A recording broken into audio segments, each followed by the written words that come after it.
بسم اللہ الرحمن الرحیم۔ السلام علیکم۔ اس وحدہ لا شریک رب کے نام سے جو ہماری کہی ہوئی بات کو سنتا ہے اور اگر اسے دل میں رکھا جائے تو بخوبی جانتا ہے۔ کروڑ ہا درود و سلام اس والی کل جہاں نبی آخر الزمان جناب حضرت محمد صلی اللہ علیہ وسلم کی ذات پر، جو فخر موجودات بھی ہے اور وجہ تخلیق کائنات بھی۔ انمول اکادمی سے اردو زبان و ادب کے ساتھ میں ہوں وقاص احمد انمول۔ عزیز طلبہ، آج کا ہمارا موضوع ہے اسم کی اقسام بلحاظ بناوٹ۔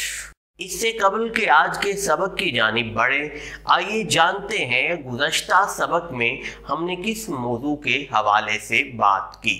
تصرف، کسی غیر زبان کے لفظ میں کمی بیشی اور تغیر و تبدل کے بعد اپنی زبان میں استعمال کرنے کو تصرف کہا جاتا ہے۔ تصرف کی مختلف صورتیں ہیں جن میں تفریس، تعریب اور تہنیت شامل ہے۔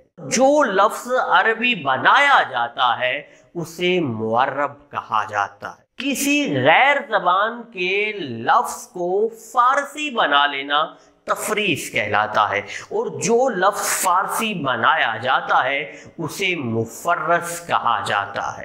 تہنیت، کسی غیر زبان کے لفظ میں کمی بیشی اور تغیر و تبدل کے بعد ہندی بنا لینا تہنید کہلاتا ہے، اور جو لفظ ہندی بنایا جاتا ہے اسے مہند کہا جاتا ہے۔ عزیز طلبہ، کیا آپ جانتے ہیں کہ اسم کی بناوٹ کے لحاظ سے کتنی اور کون کون سی اقسام ہیں؟ کیا آپ جانتے ہیں کہ اس میں جامد سے کیا مراد ہے؟ عزیز طلبہ، کیا آپ اس میں مصدر کی پہچان کر سکتے ہیں؟ عزیز طلبہ، کیا آپ جانتے ہیں کہ اس میں مشتق سے کیا مراد ہے؟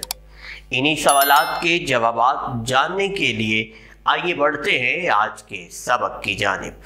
بناوٹ کے لحاظ سے اسم کی 3 اقسام ہیں۔ 1 اسم جامد، 2 اسم مصدر اور 3 اسم مشتق۔ اسم جامد وہ اسم جو نہ تو خود کسی کلمے سے بنا ہو اور نہ ہی اس سے کوئی کلمہ بن پائے، اسے اسم جامد کہتے ہیں۔ یاد رہے، جامد کا مطلب جمع ہوا ہے۔ مثال کے طور پر پہاڑ، درخت، دوا، میز، یہ وہ اسم ہیں جو نہ تو خود کسی کلمے سے بنے ہیں اور نہ ہی ان سے کوئی اور کلمہ بن پاتا ہے۔ ایسے اسماء کو ہم اسماء جامد کہیں گے۔ بناوٹ کے لحاظ سے اسم کی دوسری قسم اسم مصدر ہے۔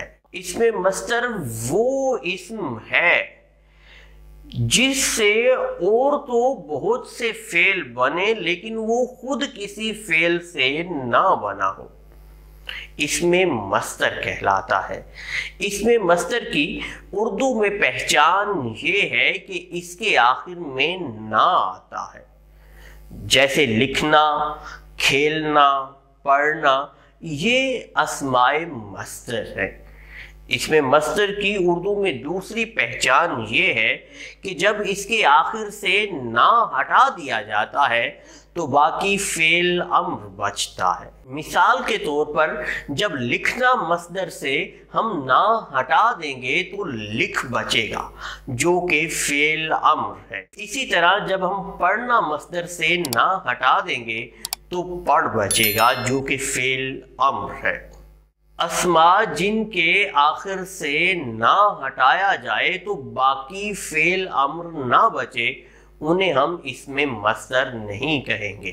مثال کے طور پر پرانا، نانا، یہ وہ اسماء ہیں جو اسم مصدر نہیں ہیں۔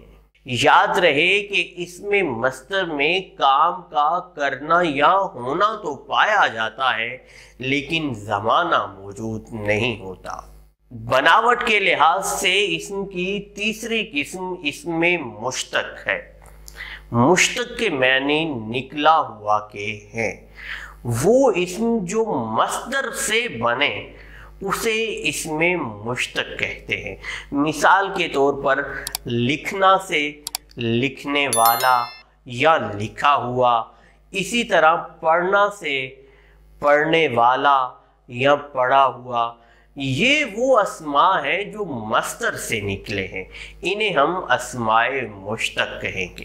اسم مشتق کے حوالے سے مفصل بحث اسم نکرہ کی اقسام میں کی جائے گی۔ عزیز طلبہ، آج ہم نے اسم کی اقسام بلحاظ بناوٹ دیکھی۔